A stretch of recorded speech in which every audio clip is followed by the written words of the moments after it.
Hi everyone, welcome to मिसाल classes. फिर से मैं आज लेकर आया हूँ स्टूडेंट आपके लिए सेमेस्टर 3 में किस तरह से प्रीवियस इसमें क्वेश्चन पूछे गए सेक पेपर में, यानी constitution of India and human rights में किस तरह से क्वेश्चन पूछे गए हैं और किस तरह से 1 मार्च 2 मार्च और 3 मार्च में आपके पेपर में क्वेश्चन पूछे जाने वाले, इसके रिगार्डिंग मैं आज आपको इस वीडियो में के माध्यम से आपको दिखाने की कोशिश करूंगा। साथ ही साथ मैं आज बताने वाला हूं कि ये जो स्टेटमेंट है बीकॉम बीए बीकॉम और बीएससी तीनों के लिए वैलिड है, मोस्ट इंपॉर्टेंट है। तो आप लोग देखिए कि किस तरह से प्रीवियस इसमें क्वेश्चन पूछे गए हैं। तो आप लोग चाहते हैं कि सर इसी तरह से हमें एग्जाम से पहले 100% सिलेक्टेड क्वेश्चन बताएं, तो बिल्कुल हमारे कमेंट सेक्शन बिल्कुल कमेंट करना ना भूलें।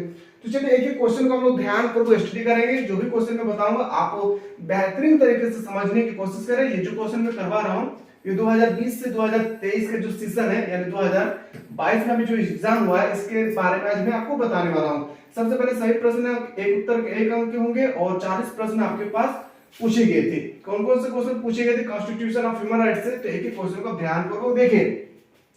पहला क्वेश्चन, किस आयोग ने संविधान सभा को आनुवंशिक की कही थी, यानी किस आयोग ने संविधान सभा की अनुशंसा की थी? तो याद रखिएगा कैबिनेट मिशन। क्या हो जाएगा इसका बिल्कुल जो राइट आंसर हो जाएगा कैबिनेट मिशन। अगला क्वेश्चन पे आते हैं। नेक्स्ट क्वेश्चन आपके पास क्वेश्चन नंबर 2 कि संविधान सभा के प्रोटेम अध्यक्ष कौन थे? संविधान सभा के जो प्रोटेम अध्यक्ष थे उसके बारे में आपको बताना है, तो वो कौन थे? याद रखिएगा Sachchidananda Sinha. Sachchidananda Sinha is the correct answer, question number 2। अगला क्वेश्चन पे आते हैं। अगला प्रश्न है क्वेश्चन नंबर, ये जो क्वेश्चन में करवा रहा हूं ये एक प्रीवियस से रिलेटेड क्वेश्चन है और आपके पेपर में इसी तरह से प्रश्न पूछे जाएंगे। तो एक क्वेश्चन को ध्यान से देखिए। संविधान सभा के सलाहकार कौन थे? संविधान सभा के सलाहकार कौन थे? तो बी.एन. राव। क्या हो जाएगा? BN. Rao is the correct answer, question number 3। अगला क्वेश्चन पे आते हैं।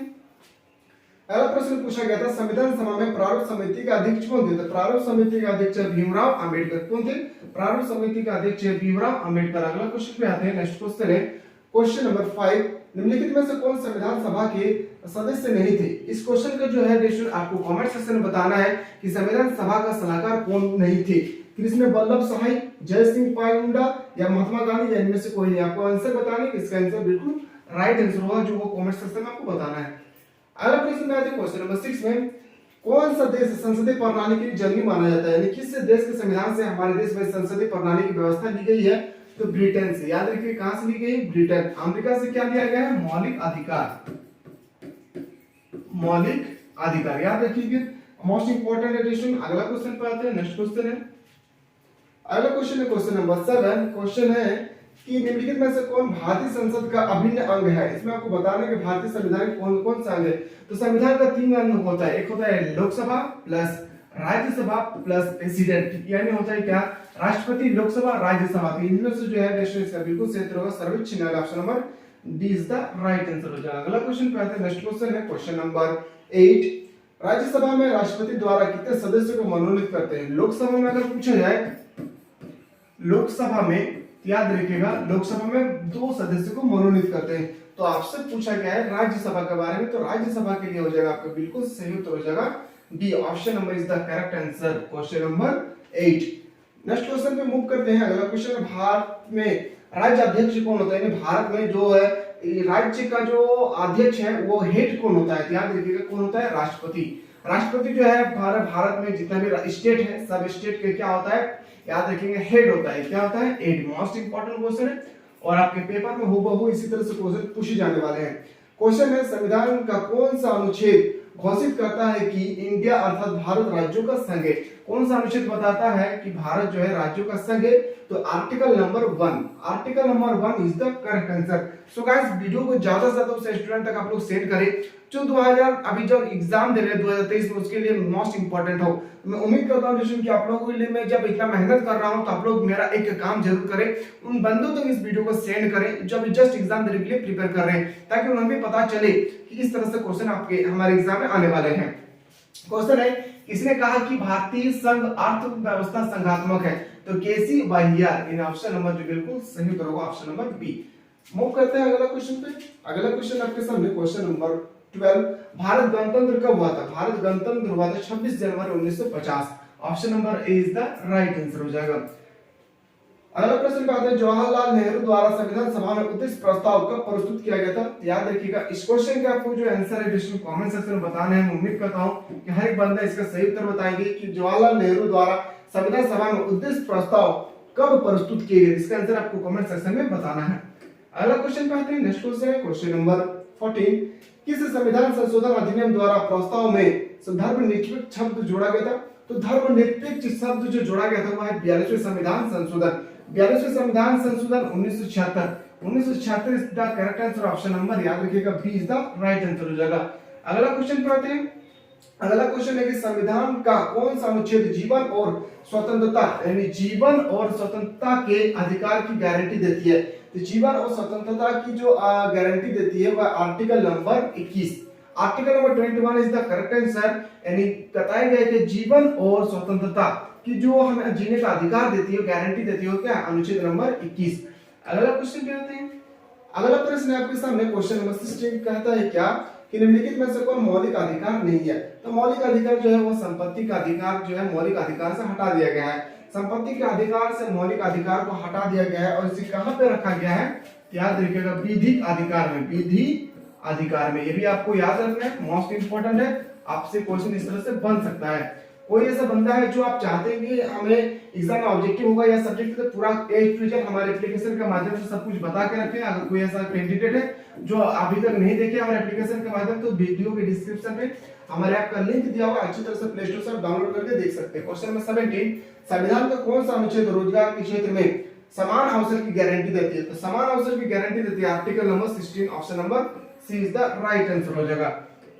लास्ट क्वेश्चन पे आते हैं, नेक्स्ट क्वेश्चन है क्वेश्चन नंबर 18, संविधान का कौन सा अनुच्छेद उपाधि के अंत से जुड़ा हुआ है? यानी कौन सा अनुच्छेद जो है उपाधि के अंत से जुड़ा हुआ है? यानी article number 18, article number 18 is the correct answer, question number 18। अगला क्वेश्चन है क्वेश्चन नंबर, अगला प्रश्न पे आते हैं, नेक्स्ट क्वेश्चन है क्वेश्चन नंबर 19, संविधान का कौन सा अनुच्छेद मानव के दुर्व्यवहार को गैर कानूनी मानता है? तो गैर कानूनी किसे मानता है? मोस्ट इंपोर्टेंट क्वेश्चन है, 100% सिलेक्टेड क्वेश्चन है। तो ये मानता है 23 is the correct answer, article number 23। यानी दुर्व्यवहार यानी कोई भी इंसान के साथ अगर आप छेड़खानी कुछ भी करते हैं गैर कानूनी घोषित किया जाता है आर्टिकल नंबर 23 से। मूव करते हैं अगला क्वेश्चन पे। अगला प्रश्न है क्वेश्चन नंबर 20 कि कौन सा संविधान संशोधन अधिनियम शिक्षा के अधिकार को मौलिक अधिकार में जोड़ा गया है?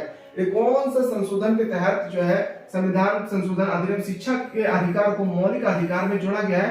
तो अमेंडमेंट नंबर 42, ऑप्शन नंबर याद रखिएगा 42वें संविधान संशोधन 1976। ये भी आपको नोट डाउन करना, आपसे पूछा जा सकता है कि 42वें संविधान संशोधन कब लागू हुआ था, तो आपको पता होना चाहिए कि 1976 इसका राइट आंसर हो जाएगा।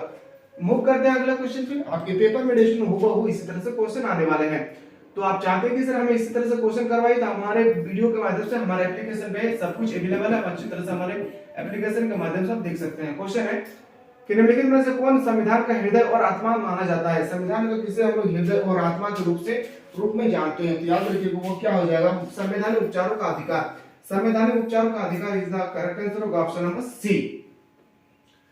अगला क्वेश्चन पे आते हैं, नेक्स्ट क्वेश्चन है क्वेश्चन नंबर 22, किस देश से राज्य के नीति निर्देशक तत्व के लिए गए हैं? तो किस देश के संविधान से राज्य के नीति निर्देशक तत्व लिए गए हैं? याद रखिएगा आयरलैंड। ब्रिटेन से क्या लिया गया है? याद रखेंगे संसदीय प्रणाली, याद रखिएगा संसदीय प्रणाली। अमेरिका से क्या लिया गया है? मौलिक अधिकार, मौलिक अधिकार। ये भी आपको ये से पता होना चाहिए, बहुत इंपॉर्टेंट है, एक एक की पॉइंट आपको नोट डाउन करना है। मैं उम्मीद करता हूँ जितना भी मैं बता रखा हूँ एप्लीकेशन में पार्ट 1 से लेकर पार्ट 5 तक, अगर जिसमें मैंने आपको 250 प्लस क्वेश्चन करवा के रखे हैं, अगर इन सब 250 प्लस क्वेश्चन का अगर आप कर लेते हैं तो मैं चैलेंज करता हूँ कि इससे बाहर आपके पेपर में नहीं पूछे जाएंगे। तो आप लोग बिल्कुल जल्द से जल्द हमारे प्लेटफॉर्म से जुड़ने की कोशिश करें। क्वेश्चन नंबर 23, संविधान के किस प्रावधान में गांधीवादी दर्शन को झलक मिलती है? संविधान के किस प्रावधान में गांधीवादी दर्शन की झलक देखने को हमें मिलती है? तो वह राज्य के नीति निर्देशक तत्व। ऑप्शन नंबर बिल्कुल जो आपका सही उत्तर हो जाएगा option number A is the correct answer, question number. अगला क्वेश्चन पे नेक्स्ट क्वेश्चन नंबर 24, किस संविधान संशोधन अधिनियम ने संविधान में मौलिक कर्तव्यों को शामिल किया था? तो मौलिक कर्तव्यों को शामिल करने वाला अमेंडमेंट था क्या? 42 is the correct answer, question number याद रखेंगे 24। मूव करते हैं अगला क्वेश्चन पे।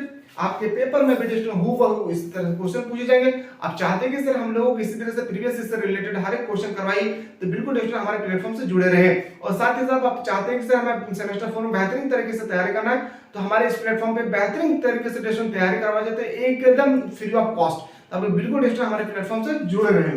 क्वेश्चन 25 से संविधान का कौन सा संशोधन अधिनियम लघु संविधान यानी मिनी कॉन्स्टिट्यूशन के नाम से हम लोग जानते हैं? तो मिनी कॉन्स्टिट्यूशन के नाम से किसे जानते हैं? तो 42वें संविधान संशोधन।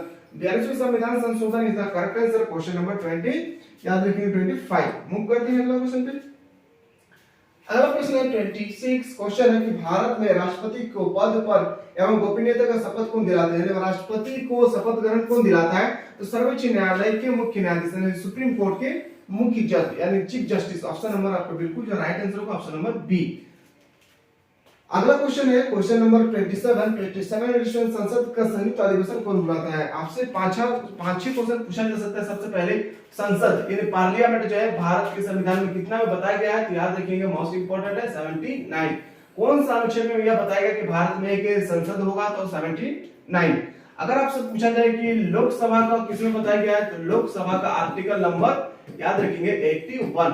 अगर आपसे राज्यसभा के बारे में एक एक बात को नोट डाउन करें, राज्यसभा के बारे में पूछा जाएगा तो 80। मोस्ट इंपोर्टेंट है question, very very important question है, इन सबको नोट डाउन करना है। अगला क्वेश्चन है कि संसद का संयुक्त अधिवेशन कौन बुलाता है? तो याद रखिएगा राष्ट्रपति बुलाते हैं। याद रखिएगा राष्ट्रपति। राष्ट्रपति को हम लोग महाभियोग के द्वारा हटा सकते हैं। कहां से?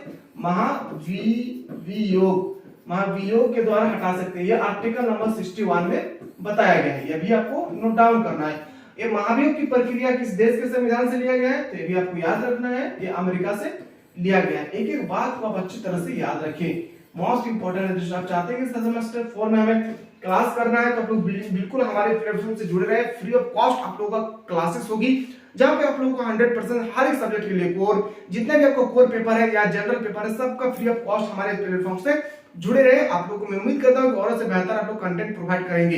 बिल्कुल आप लोग जुड़े रहे। क्वेश्चन नंबर 28 कि लोकसभा में राष्ट्रीय बजट कौन प्रस्तुत करता है? तो लोकसभा राष्ट्रीय बजट प्रस्तुत करते हैं कौन? वित्त मंत्री। ऑप्शन नंबर बिल्कुल आपका सही होगा ए। अगला क्वेश्चन 29 संविधान के किस भाग में आपातकाल का प्रावधान किया गया? सबसे पहले अगर आपसे पूछे मौलिक अधिकार, याद रखिएगा मौलिक अधिकार भाग नंबर मोस्ट इंपोर्टेंट है, भाग नंबर 3 में बताया गया है। अगर आपसे पूछे नागरिकता,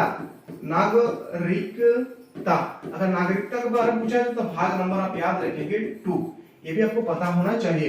तो भाग नंबर जो है 18 यानी 18 इसमें बताया गया है क्या?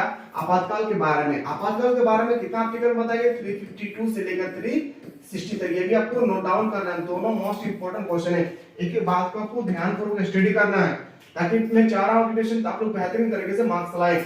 और वीडियो को उस कैंडिडेट तक मैं आप लोगों के लिए जब इतना मेहनत कर रहा हूं, पूरा रात भर जाग रहा हूं, तो आप लोग बिल्कुल उस कैंडिडेट तक इस वीडियो को पहुंचाएं। मैं रिक्वेस्ट करता हूं कि उस कैंडिडेट तक इस वीडियो को पहुंचाएं जो स्टूडेंट को पता चले कि किस तरह से पिछले साल में क्वेश्चन पूछे गए, आने वाले साल में किस तरह से क्वेश्चन पूछे जाने वाले हैं हमारे इस पेपर में।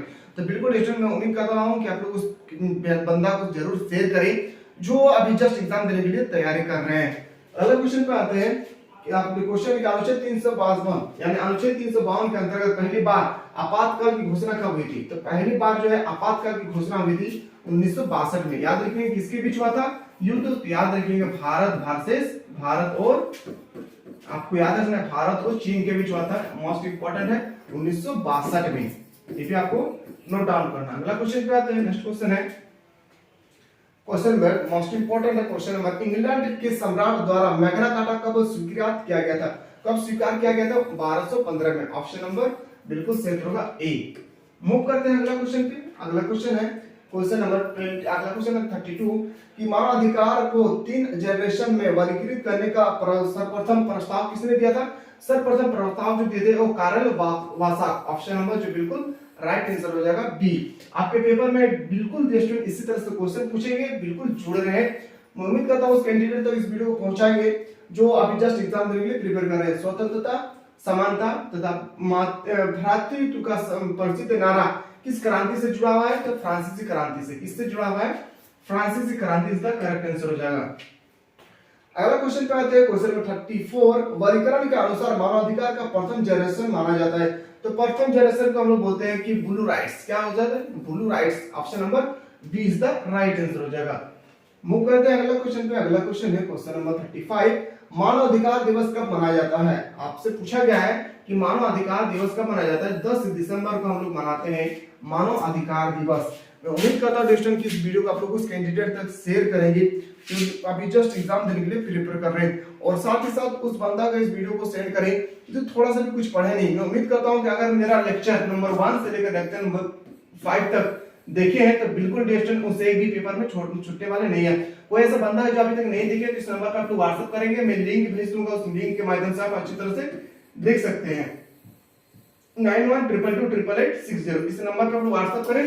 व्हाट्सएप करेंगे तो आपको मैं जो भी हमारे पार्ट 1 से लेकर पार्ट 5 तक जितना भी चीज बताएंगे, ऑब्जेक्टिव सब्जेक्टिव सब कुछ आपको इस वीडियो इस व्हाट्सएप नंबर के माध्यम से आपको लिंक सेंड कर दूंगा, तो आपको बिल्कुल इस प्लेटफॉर्म से जुड़े रहें। क्वेश्चन है कि निम्नलिखित में से कौन मानव अधिकार का उल्लंघन है? मानव अधिकार का जो उल्लंघन है वो बाल श्रम, ये भी बिल्कुल सही है। मानव का दुर्व्यवहार, ये भी सही है। अस्पृश्यता यानी ऑप्शन नंबर जो बिल्कुल सही उत्तर होगा ऑप्शन नंबर डी। अगला क्वेश्चन पे आते हैं। नेक्स्ट क्वेश्चन है क्वेश्चन नंबर 37, संयुक्त राष्ट्र संघ के मानवाधिकार की सार्वभौमिक घोषणा के कितना अनुच्छेद है? कितना अनुच्छेद होगा? तो 30। कितना अनुच्छेद है? 30। ऑप्शन नंबर बिल्कुल जो सही उत्तर होगा सी। नेक्स्ट क्वेश्चन है क्वेश्चन नंबर 38। क्वेश्चन नंबर 38 जो है दोस्तों के मानवाधिकार की सार्वभौमिक घोषणा का कौन सा अनुच्छेद घोषित करता है कि सभी मनुष्य स्वतंत्र एवं समान है? तो आपको इसका आंसर जो है कमेंट सेक्शन में बताना है कि इसका आंसर क्या हो जाएगा। अगला क्वेश्चन पे आते हैं और आज का सेकंड लास्ट क्वेश्चन है। वीडियो देखने के बाद अगर थोड़ा सा भी आप लोगों को अच्छा फील हो या मेरा मेहनत पे आप लोगों को थोड़ा सा अच्छा लगे तो आप लोग लाइक करना ना भूलें, क्योंकि आप लोगों के लिए बहुत ही मेहनत कर रहा हूं ताकि आप लोग अच्छे अंकों से पास हो सके। एक बात याद रखें कि एग्जाम पार हो जाने के बाद ये समय दोबारा लौटकर नहीं आने वाले हैं, इसलिए मैं चाह रहा हूं कि आप लोग बेहतरीन तरीके से स्टडी करें और स्टडी करने के बाद इतना ज्यादा मार्क्स लाएं कि थोड़ा सा भी पीछे मुड़कर देखें तो आपको मार्क्स पे थोड़ा सा भी कमी नजर ना आना चाहिए। इसीलिए दोस्तों मैं आप लोगों के लिए बहुत ही मेहनत कर रहा हूं, तो आप लोग एक लाइक जरूर करें और एक शेयर करना ना भूलें। भारत में मानवाधिकार आयोग की स्थापना कब हुई थी? भारत में मानवाधिकार की स्थापना जो हुई थी 1993 में। कब हुई थी? 1993। ऑप्शन नंबर बिल्कुल जो सही उत्तर होगा 39। और आज का जो है लास्ट क्वेश्चन है, आप यहाँ पे अच्छी तरह से देख सकते हैं। लास्ट क्वेश्चन है कि मानवाधिकार कार्यकर्ता कैलाश सत्यार्थी किस संगठन से जुड़ा हुआ था? तो बचपन बचाओ। ऑप्शन नंबर जो बिल्कुल सही उत्तर हो जाएगा ऑप्शन नंबर बी। तो यहाँ पे हम लोगों ने मोस्ट 40 क्वेश्चन देखे जो 2022 के पेपर में सेमेस्टर 3 में पूछे गए थे। तो आपके पेपर में अभी जो एग्जाम होने वाले हैं उसमें भी इसी तरह से पूछे जाने वाले हैं। तो बिल्कुल आप लोग अच्छी तरह से वीडियो को देखें और ज्यादा से ज्यादा उस कैंडिडेट तक मैं बार बार कहता हूँ सेंड करें जो अभी जस्ट एग्जाम देने के लिए तैयारी कर रहे हैं। तो चलिए इसके साथ और भी इंपॉर्टेंट क्वेश्चन के साथ हम लोग नेक्स्ट वीडियो मिलते हैं। तब तक के लिए